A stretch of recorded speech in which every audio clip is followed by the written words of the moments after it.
So what we're going to do before the quiz, which isn't on the quiz, is what we ended with yesterday, which is we start with this function and we want to find the local minimums and local maximums and saddle points.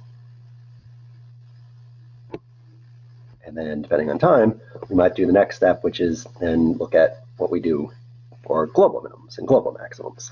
And we'll also see how much I can fit in this page. So as I said yesterday, a lot of the steps are similar to Calc 1, which is you get the critical point. The difference here is instead of the one derivative,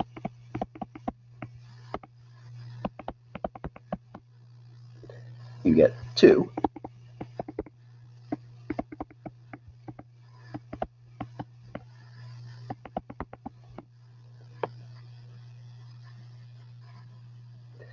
You set them both equal to 0. And then you solve. So yesterday, the one I did was pretty straightforward. One equation had just one variable, the other equation had just the other variable. Here it's a bit more complicated, where we still need the two equations to be equal at the same time, equal to 0 at the same time, but they're interrelated.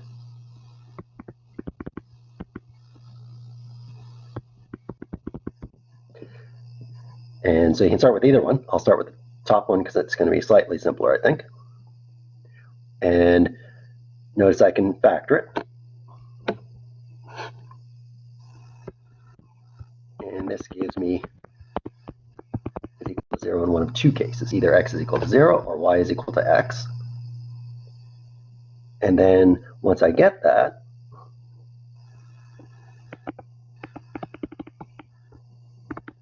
I can plug that into the second equation to see what I need to make that equation also equal to 0. So for example, if I plug in x equals 0, it gives me the equation 18y plus 12 is equal to 0. So therefore 18y is equal to 12.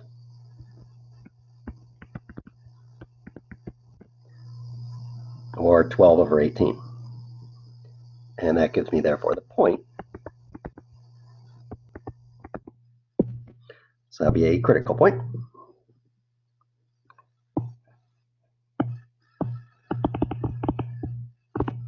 If I plug in y equals x into the second equation, I get 6y squared, except I guess it doesn't really matter which way I plug in, either x equals y or y equals x. It's obviously the same thing.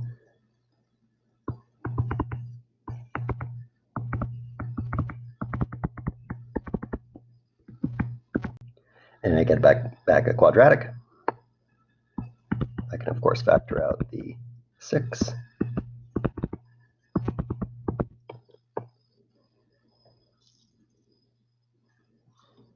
And what does that give me for the x's?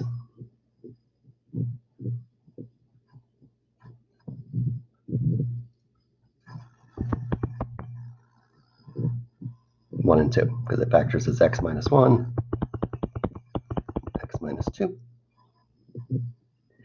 And therefore the points are, since y is equal to x, we get points 1, 1, and 2, 2. Okay. So we get 3 critical values. So you can see this one, unlike yesterday, we actually do have to solve them at the same time. So from there, just like yesterday, now we need to figure out which is the min, which is the max, and which is a saddle point. So we take the second derivatives.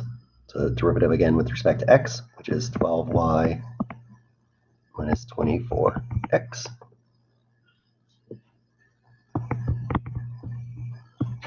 Second derivative again with respect to y is negative 18. And the mixed one is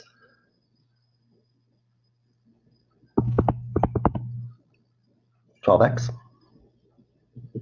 And remember, what we're looking at is the determinant of the Hessian, which is this thing. It's supposed to be multiplied there.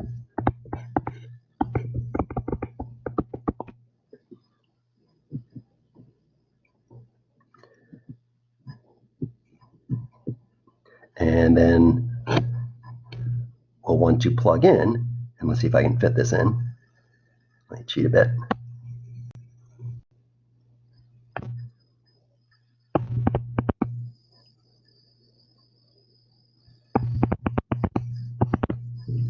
So if I put 1, 1 into this, fx of x is negative 12 times negative 18. So I get negative 12 times negative 18 minus 12 squared. I don't really care what the number is. I just know that that is a positive number. I can see that both fxx and fyy are negative. So what does that tell me what type of point this is?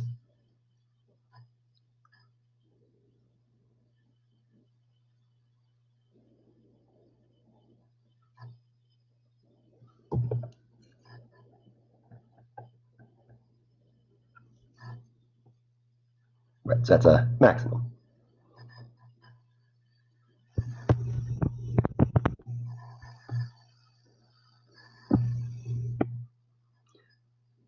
So remember, the minimum maximum both need the determinant to be bigger than 0. So if the determinant is less than 0, you would stop and call it a saddle point. If the determinant is bigger than 0, then you have to check whether they're positive or negative. So didn't give myself much room. So if I do d of 2, I get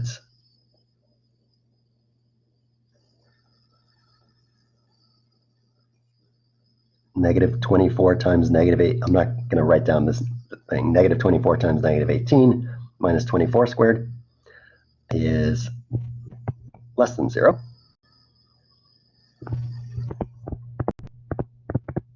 So that is a saddle point. And if I put in 0, 2/3,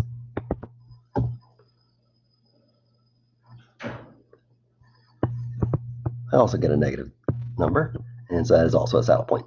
Sorry about the mess, because I went to leave it on all the one sheet. So you can see it's similar to the Calc 1 version, the one variable version, with a little bit extra. So you still take the derivatives and set them equal to 0, just can be more complicated. In theory, of course, it could be really complicated, but we wouldn't give you one of those because it could be hard to solve for the functions. And then the equivalent of the second derivative test is this more complicated thing where you have to look at the determinant Hessian.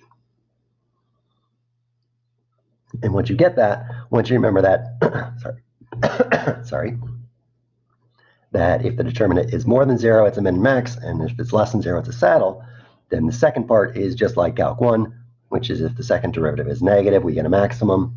If the second derivative is positive, we get a minimum.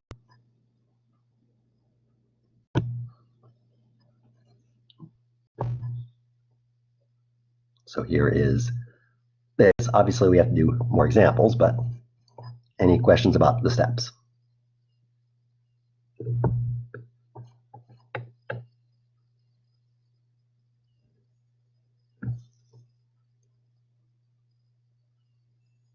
Okay, so let me do an example from 2.10.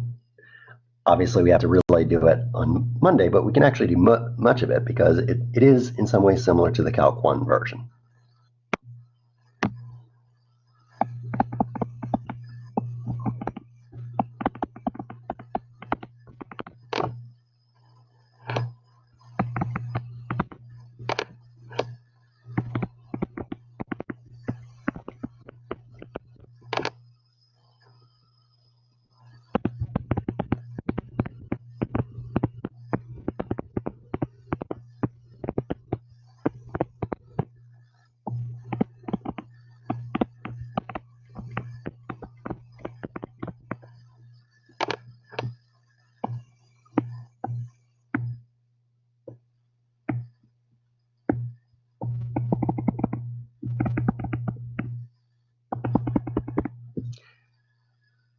Which is now we want to find a global minimum maximum.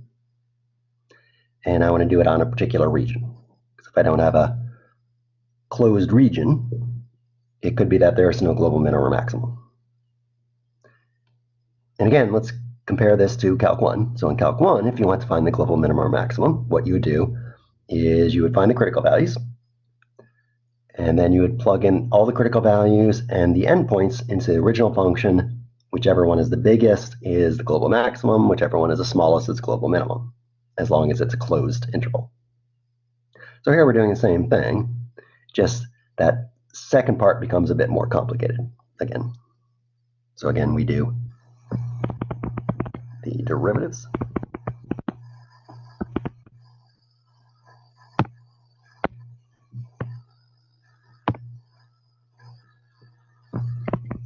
And here I want to keep it simple, so it's back to one where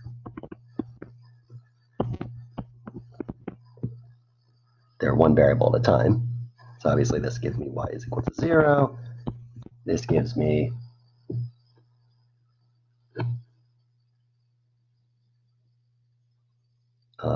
x equals plus or minus 2.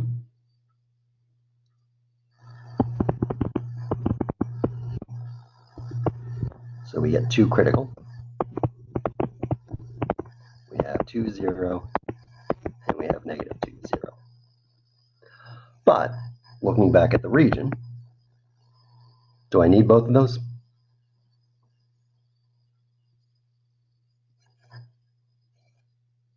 No, because this one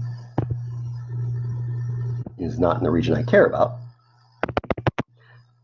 I don't want to completely cross it out so you can't see it, but we would ignore that one. So this is the only one that matters. Okay.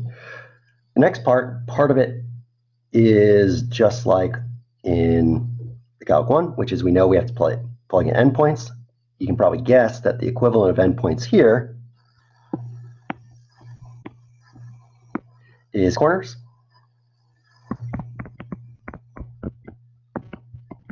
So I read off the corners.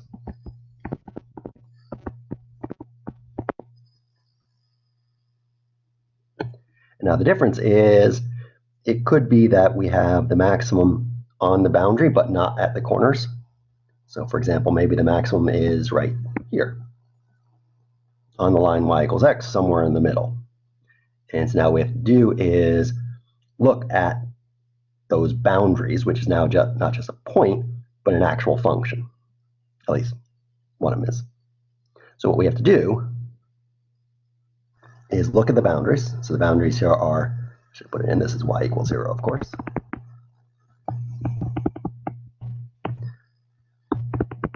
So if I plug y equals 0 into the function, then I get the one function x cubed minus 12x.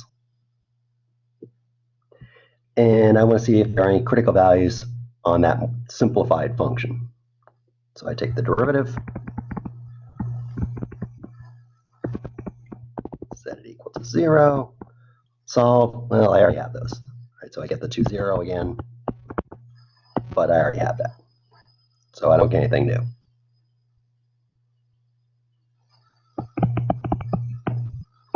If I plug in x equals 3, oops, what am I doing? Yeah, x equals 3. I get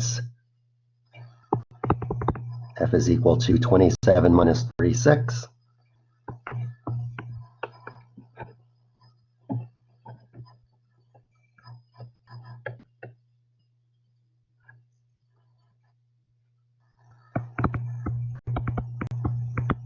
Again, I've gotten rid of variables, so I have a basic one.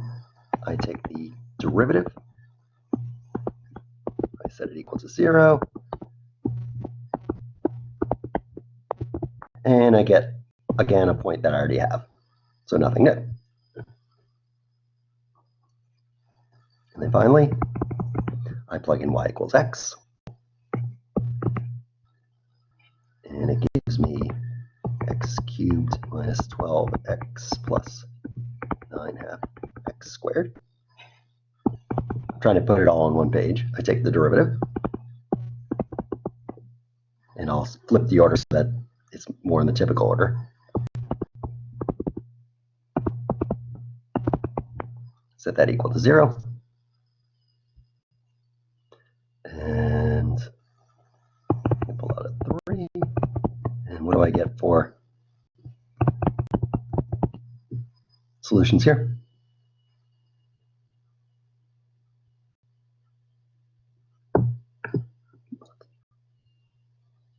X minus 1, X minus 3.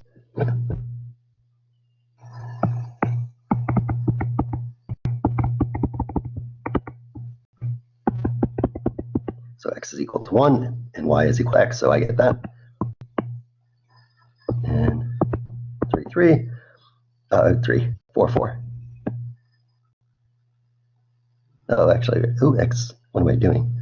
X minus 1, X plus 4.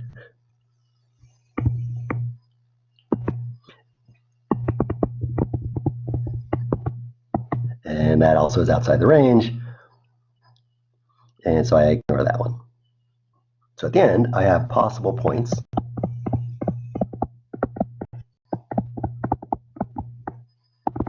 are the 2, 0 from the critical value, the corners,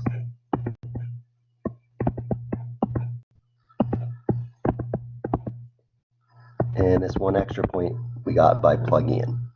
So you can see the idea is similar. Again, we're plugging in, but it becomes more complicated because when we plug in now functions, we get back functions, and we have to find critical values for those functions also. So here are the possible points. Let me just double check that I have these.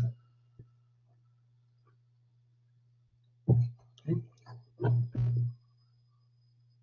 And now what I'm going to do is plug all of these back into the original function. So let me ask if you have any questions, because now I'll just do that.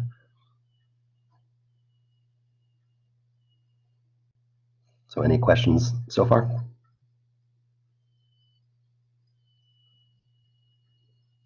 So let me remind you what the function is.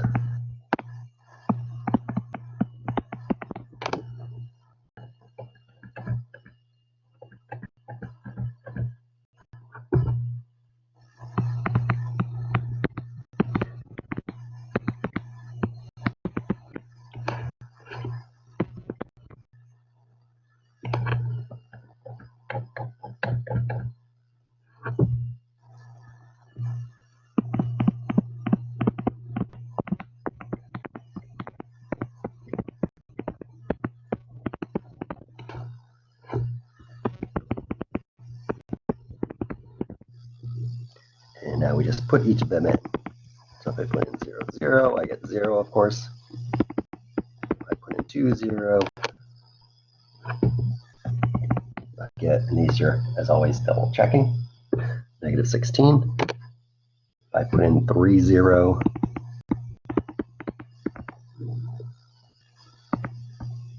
I get negative 9. If I put in 1, 1, I get negative 13 halves. If I put in 3, 3, not sure why I'm using decimals in 1, I get 31.5. And just like with the one variable, the biggest number you get is the absolute or global maximum.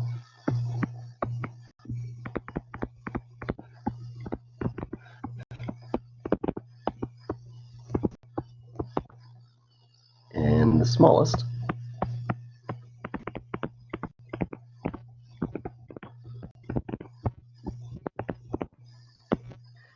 is the global minimum. So as with the critical value and local minimum maximum, most of the ideas are similar to what we had in Calc 1, just things become more complicated.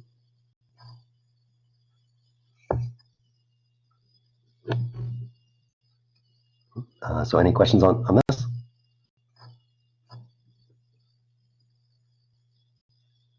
So actually I went a little quicker than I thought it would, so that's where I was going to stop. So instead of the 30 minutes like last week, just at 20 minutes. So what you're going to do for the weekend is look at the homework for 2.9. If you want, you can start going through 2.10, but you can probably guess that there are also going to be word problems like there were in Calc 1. So if you want to wait.